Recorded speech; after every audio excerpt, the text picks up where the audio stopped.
John here, and we've got a new sponsor, DistroKid. Now that you've finished your latest Pirate Math Sponge Core Twitch trek, it's time to get it out there so everyone can hear it. DistroKid helps musicians get their music on all the major streaming platforms, and artists keep 100% of their royalties. And because you're a High Gain listener, you get 30% off. Just go to distrokid.com/VIP/highgain. That's distrokid.com/VIP/highgain. And now DistroKid has an app. The DistroKid app is available for iOS and Android. You can download it at distrokid.com/app or in the App and Play stores.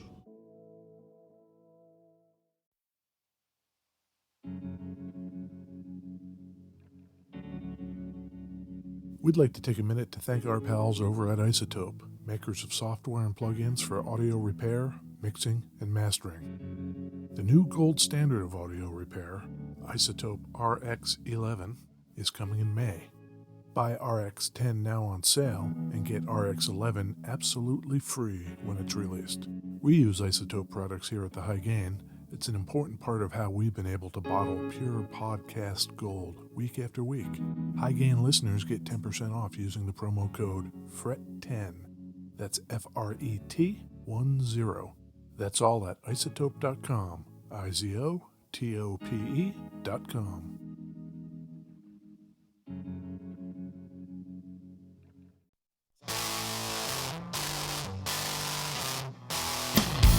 Oh, hey, it's me, Ed Peterson.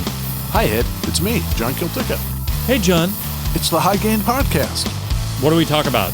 We talk about guitars, Bruce Springsteen, books, Telecasters, New Jersey, that kind of stuff. all kinds of stuff. We're in beautiful West Seattle. We are indeed. Yeah. Are we all there? No, What do we got? we have a guest. Oh, my God.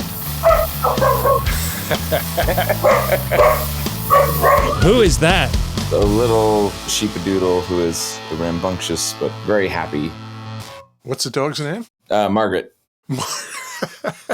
Thatcher, right? Princess Margaret, who is my fiance's favorite historical character. Love it.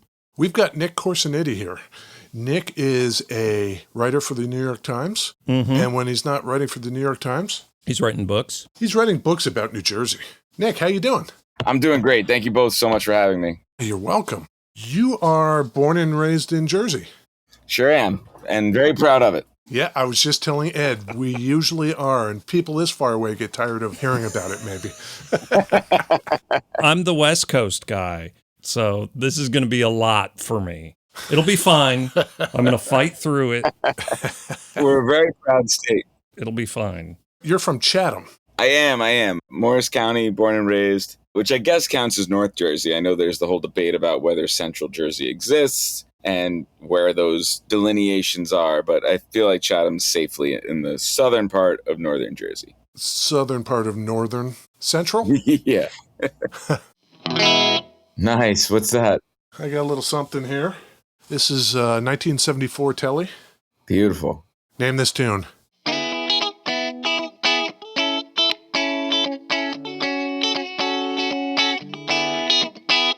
Oh, man, you put me on the spot after a 16-hour day. I know it's Bruce. Blinded by the Light. Blinded by the Light, yes. Perfect.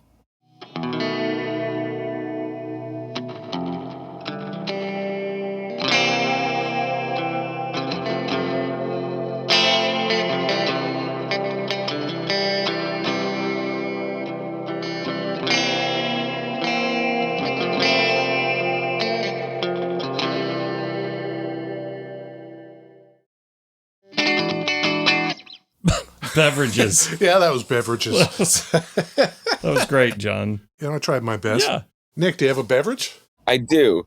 I have a cream soda because I feel like Jersey's got diners, right? And Yes. every time you go to a diner, you want to get a root beer float or cream soda. So I went with one of those as I recover from this little knee injury here. Ooh, what'd you do? I wish I knew. Age. Yeah, I got an old knee, but a very good cream soda. Nice. I opted for the non-alcoholic Guinness. I don't know that that's Jersey-ish at all, but you know. brought John one too. Oh, God, A John. bit away from the Oh, pedals. man. You took care of it. Yeah. Yeah. So you wrote I Don't Want to Go Home, the oral history of the Stone Pony. I don't know if I had really heard of the Stone Pony, but I know I've seen footage of the Warp Tour stuff, not really realizing where it was and the history. That was a wild time, you know. The stories in this book are crazy. When you first started going down to the punk shows in Asbury Park, you took your dad? That's a good way to put it. He took me. I'm very lucky that I had a dad who was engrossed in both music and live music. He's probably seen The Who more than like the average Deadhead has seen the Dead. Wow. Love it. Yeah, absolutely loves The Who and the Dead and Springsteen and the Stones and so many other bands. You know, when I was growing up, I was always hearing stories about the Who concerts and Woodstock and all these things. Not that he was there, you know, those were like the epitome of live music. So my favorite bands being all these punk bands, I would go to the library to get on the internet back when that was a thing you did Yeah. and look up tours and bands. I loved Pennywise and I loved Alkaline Trio and Lit and Blink-182 and found they were all on this thing called the Warp Tour. And that's what kind of first brought me down there and was also kind of one of my first introductions into what would become a very, very vibrant punk scene in New Jersey. Absolutely. I grew up kind of around that. Places like the Court Tavern were never really far away. Yeah. I remember seeing Lifetime in the basements of New Brunswick and Wayne Firehouse. Lifetime and Bouncing Souls were so important to that scene and kind of being like a quote unquote bigger band that we could go see, even though they were still playing in our basement or, you know, at Court Tavern or at one of these smaller venues. It still felt like an event. I find it hard to believe that New Jersey is singular in this way. Every city, every town has its kind of scene, but what do you find different about that in New Jersey as opposed to anywhere else you might know about? So I was very curious about this because to me growing up and seeing the bands from Jersey or the bands who decided to make Jersey a second home, you know, like Brand New or Taking Back Sunday, The Starting Line, all of them go on to become so big. Did this happen elsewhere? When I was interviewing Jack Antonoff, you know, of Bleachers, but also one of the most in-demand music producers, including Taylor Swift, I was like, was what we were living through special or different or more influential? And he was like, absolutely. We just didn't know it until it was too late. But what was going on in Jersey had some unique characteristics that you didn't find elsewhere and would prove to be so influential. Jersey, the kind of Midwest Fall Out Boy emo scene, and then like Southern California where No Effects and everyone kind of had a jump start on the rest of us. And for whatever reason, the Jersey punk scene was different. It was more fruitful. There were more bands. And I think this gets at one of the things that really fascinated me about the Stone Pony throughout the years. It was very collaborative. It might have been a little cliquey, but musicians were always down to play with each other. They were always down to collaborate. They were always down to like come to someone else's show and sing their favorite song with them. I remember seeing LWL, a local North Jersey punk band, and the guys from Lameyer hopped up and sang with them. Or seeing the Bouncing Souls at the Stone Pony in 2007 or 8 at a Home for the Holidays show, and Frank from My Cam hopping up and playing guitar on a soul song. Maybe when you're from Jersey, you kind of feel like it's Jersey against the world. Okay, you're a Jersey band, I'm a Jersey band. Okay, we got each other's back here. But it's also just, you know, for whatever reason, there are a lot of really, really good bands. From the Souls and Lifetime to Saves the Day to the lineage that would eventually take us to My Chemical Romance, to, you know, Gaslight Anthem, who are an extremely influential band now. So it was special, and I think it had its unique characteristics, but truly pinning down what made it special, you know, it's an unanswerable question, and I'm still hunting for the answer. So when you went to the Stone Pony for some of those early shows, did you have much of a sense of the history of the club before that first run-in with it? Had your dad told you about it?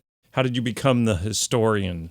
Well, that's a long journey. Yeah. When I first started going, the place felt different, and it also had a mystique, not because I knew about the Springsteen history yet, but it was our big stage. We had New York City and we had Philly, and that's where most artists played. And if they were playing in Jersey at the time, it was the Pony or nothing.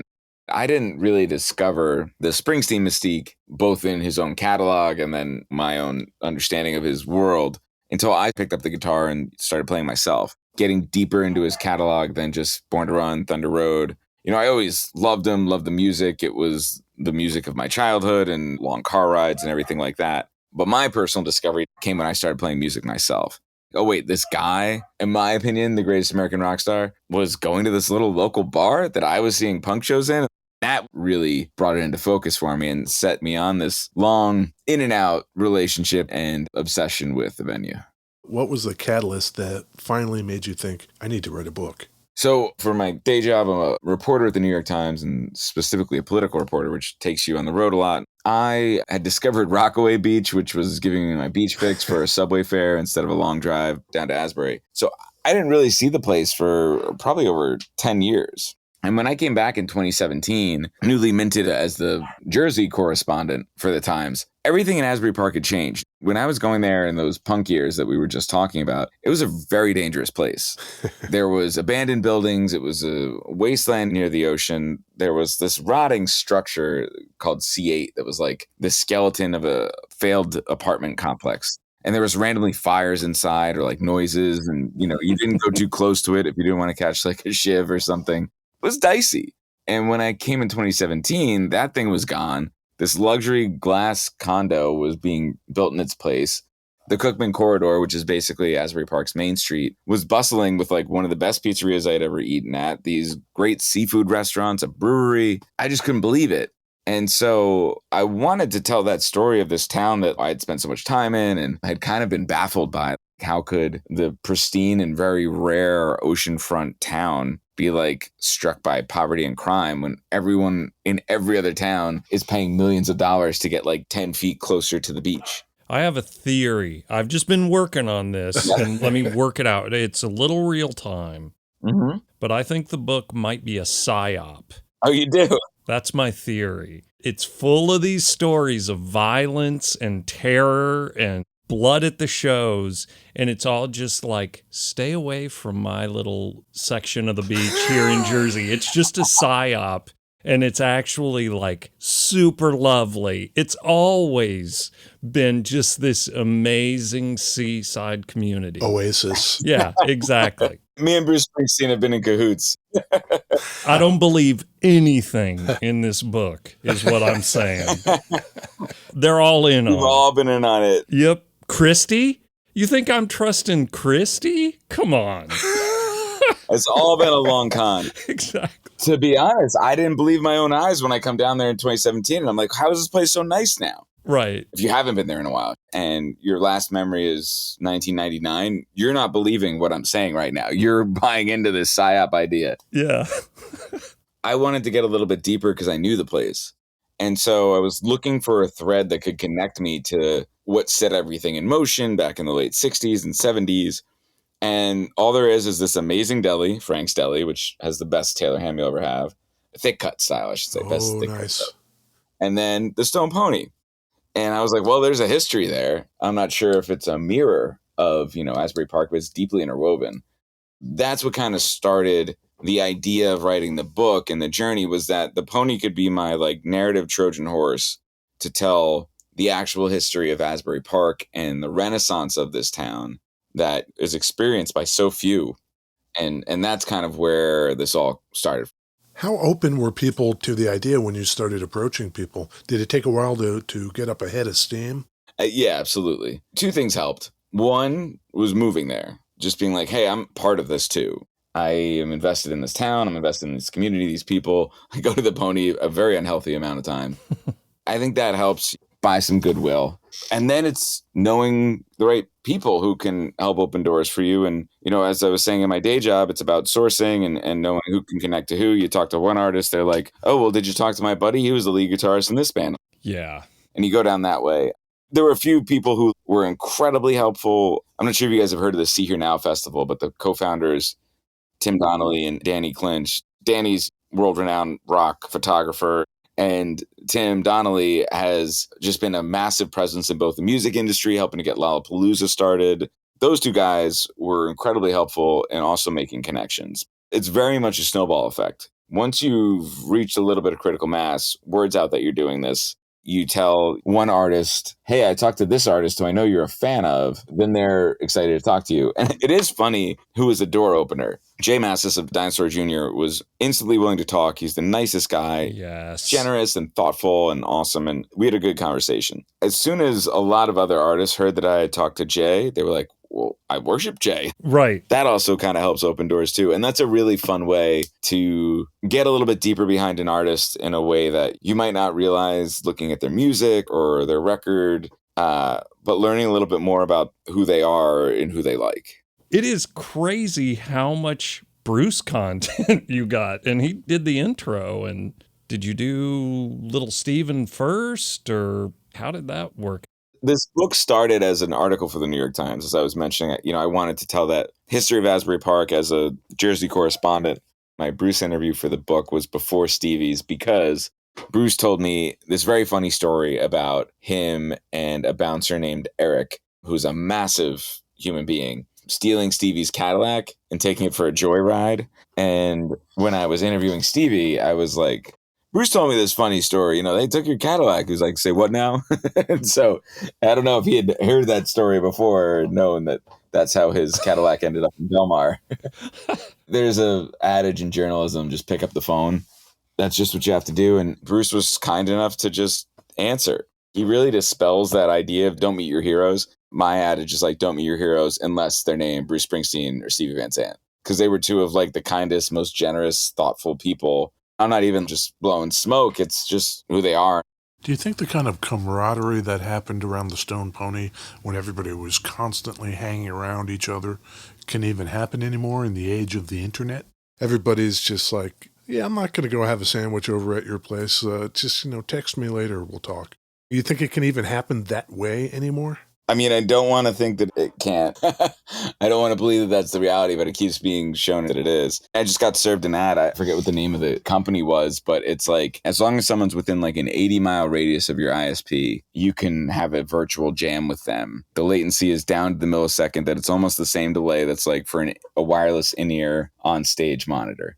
That's cool. I'd love to be able to do that with my friends who I don't feel like sitting in traffic for. But at the same time, like, I'd rather just play with them and work harder to make that possible. That is a young man's game for sure. You've got to be 18 to 22 and willing to live in a closet and play your music. It feels like. Because these guys were all pretty young. Oh, yeah. And that was like an interesting, I don't want to say like wrinkle, but like as you're doing interviews with people, this was just like, what they did for fun. They weren't thinking like, we're making history right now. They were like, I'm going to have 6 beers and, rip a bunch of blues tonight on a Tuesday because that's what I feel like doing. And like, imagine if any journalist approached us and was like, hey, when you guys were 19, what were you playing? It's so hard to fathom. Yeah. But it's what they were doing.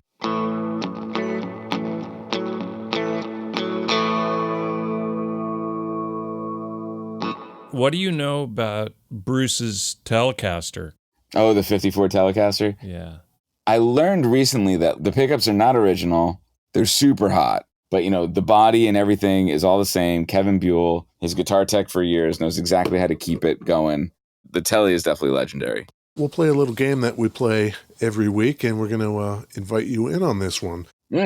Springsteen picked that guitar up around 1972, 1973. Down the shore, he got it for $180. Do you know how much that is in today dollars, if you had to guess? I don't know, 1,500? Yeah, it's like $1,300. That's just fascinating to think that one must be worth millions now. Yeah, you could put 3 zeros on that for sure. If Bruce paid $180 used, how much would a brand new one have been in 1973? I'm going to guess 500. Ed? What did he pay for it? 180? He paid $180 used. Yeah. 5 might be high. Maybe like 380. That's not bad. A brand new one would have been $330. Wow. I'm very good at this game, Nick. I would have been had by whatever salesman. Well, that guitar is super duper light, Bruce's guitar, because underneath the pickguard, they routed the bejesus out of it because it used to have 4 pickups in it going to 4 separate output jacks. So you could put 4 different pickups into 4 different amps and create 4 tracks simultaneously. Wow. This happened a lot, and these were known as payola guitars. And it allowed musicians to play something once and get 4 times what union scale was per track. Sounds very Jersey. We weren't doing this in Seattle. That 4th pickup was the no-show job, right? Yeah.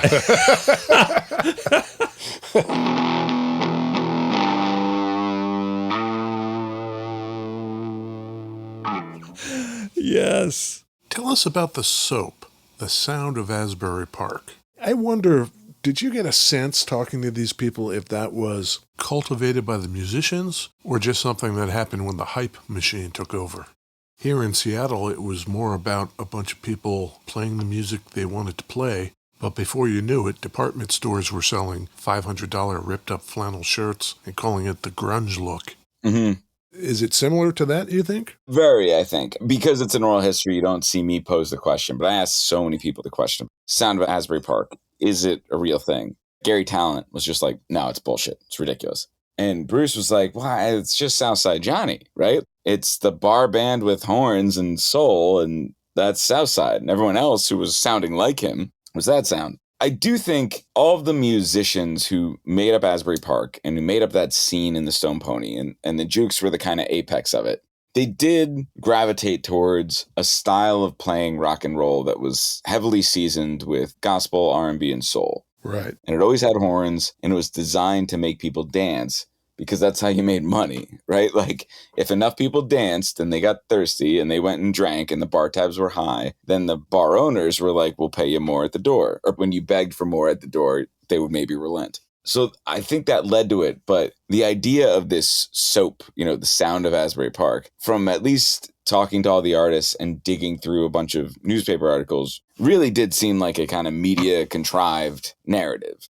But just like grunge, there was big morsels of truth. There was what Nirvana and Temple of a Dog was doing, just like there was Springsteen and E Street sounding different than everyone else, the Jukes sounding even more different than everyone else. But it was just guys doing their thing. It was a bizarre, desolate place that a lot of musicians made home. Jay Masses said sometimes it seemed too desolate to be dangerous. Yeah. That's pretty good. I love that quote because I do think it speaks to how a lot of artists were driving in. I'm like, what the hell is this?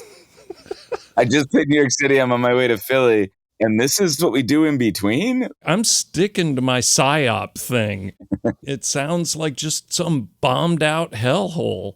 I think there's people who would say that was accurate in, 1994. You drive in, you drive out. You do not spend time. It's right around that same section where Jeff Rickley? Yeah, from Thursday. Yep. A cop was outside the show and he said, hey, are you driving? Don't stop at any lights. Yeah. Get out. Yeah. That was your time there, right? That was my origin story there, yeah. Yeah, that's crazy. I was just like, well, this looks bad. I guess I'll go see my punk bands.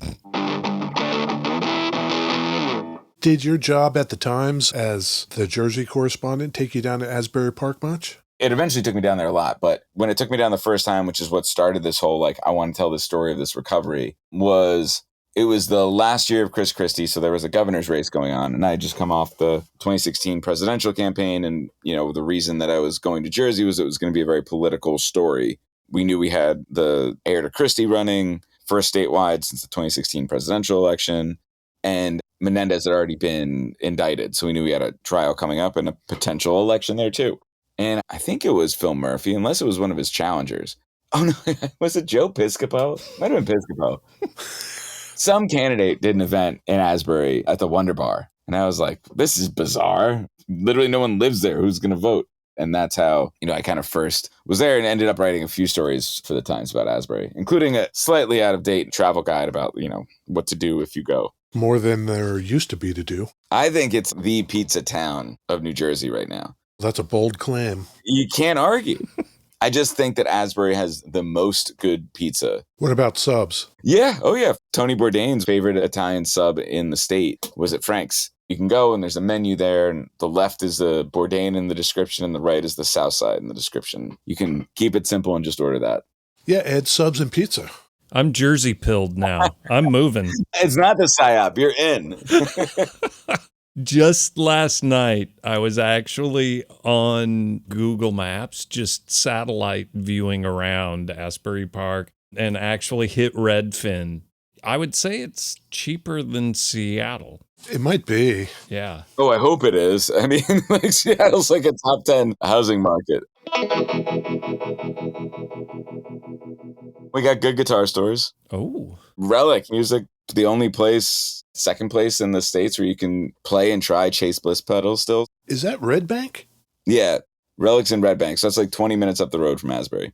We've had Joel from Chase Bliss on a couple times. He's super cool. I couldn't live without my mood and habit. When I need to turn my brain off after a long day of work or something, I just like to play with those two pedals direct into whatever amp I'm playing with and just, get lost a little bit. And it's a very freeing, therapeutic kind of playing. Best mode on the mood? I like taking the reverb all the way down on the left and just getting it like really lo-fi. Yeah. And then I use like a high register kind of lick or progression or whatever for the mini looper, and then build a bassier pad off that, and then throw the habit on when I feel like getting chaotic. Yeah. Those two, they can entertain me for hours. Is your telly your go-to?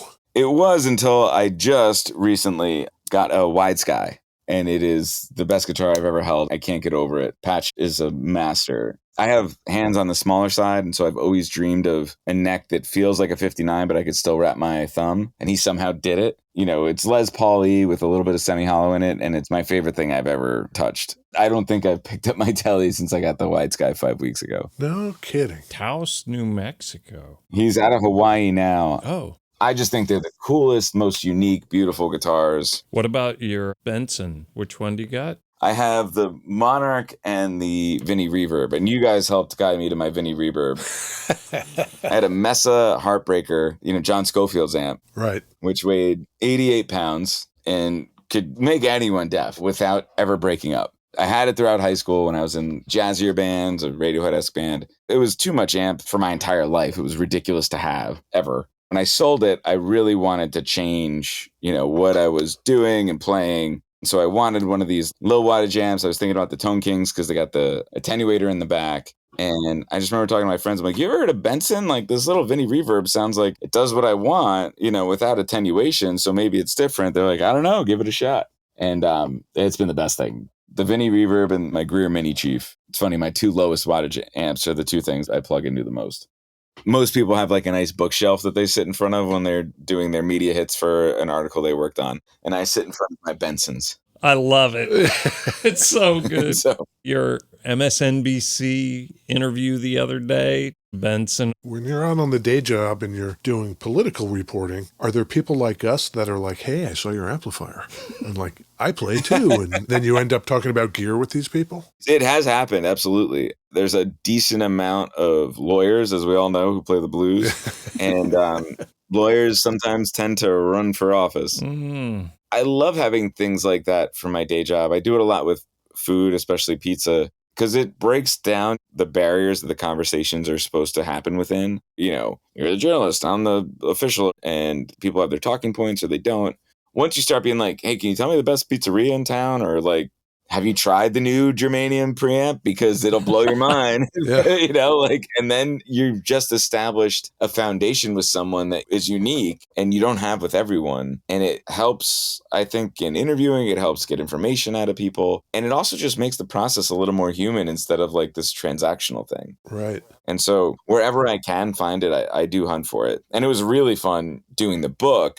I got to meet a lot of artists who have a lot of really impressive collections, like Brian Baker from Minor Threat and Bad Religion with the one guitar in 1 minute. Yep. He's just got an incredible amount, and he's so thoughtful and smart about him. I mean, he's one of my musical heroes. I just think he's incredible. It was a fun way to make it a little bit more personal. Any last stories about the pony you want to drop out there? To make it full circle personal, as I grew up in punk bands and battles of the band and playing these basement shows, every Jersey punk band has a dream of playing Stone Pony or Starland Ballroom. I finally got to play on stage. We did a concert for the book as a big release. We had a house party. We had the guys from Gaslight and the Souls and Skid Row and Smithereens and Parlor Mob and so many legends coming through. Wow. And so I hopped up for the last song and I had my Frank. I felt proud to have that on stage. But as I was getting off, every tech was like, can I hold that? Can I hold that? We just need to see it. I thought that they'd be like, oh, cool, the author plays. Nope. My guitar was a much bigger star than I was.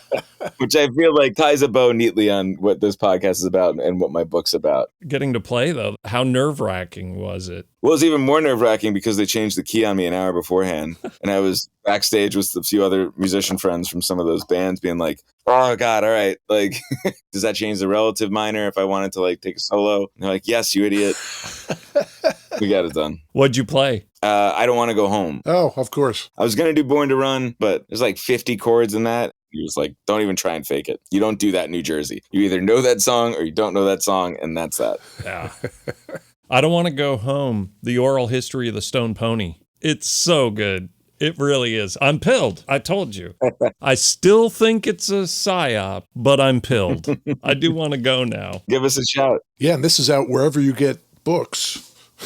Anywhere you can get a book, you can get this. We recommend it. Thanks so much. Where can people find you? On Twitter, MIT Nick C. Instagram, Nick Would Go. Twitter? Or X. There you go. New York Times. Mm-hmm. Google my very complicated to spell name and you can find me everywhere. Perfect. Nick Corasaniti, thank you so much for showing up and talking to us. Oh, I appreciate it. Thank you both for having me. You got it. Thanks a ton. And there you go. Another episode of the High Gain Podcast successfully written into the books. If you like what you've heard, consider subscribing to us on Patreon at The High Gain. Also, we are committed members of the Ruinous Media Network of music-related podcasts, so make sure to hop on over there and check out what they're up to. I'm thinking we should come back next week and maybe do this all over again. What do you think, Ed? Yeah, I think we should. All right, great. Okay, bye. Bye, Ed.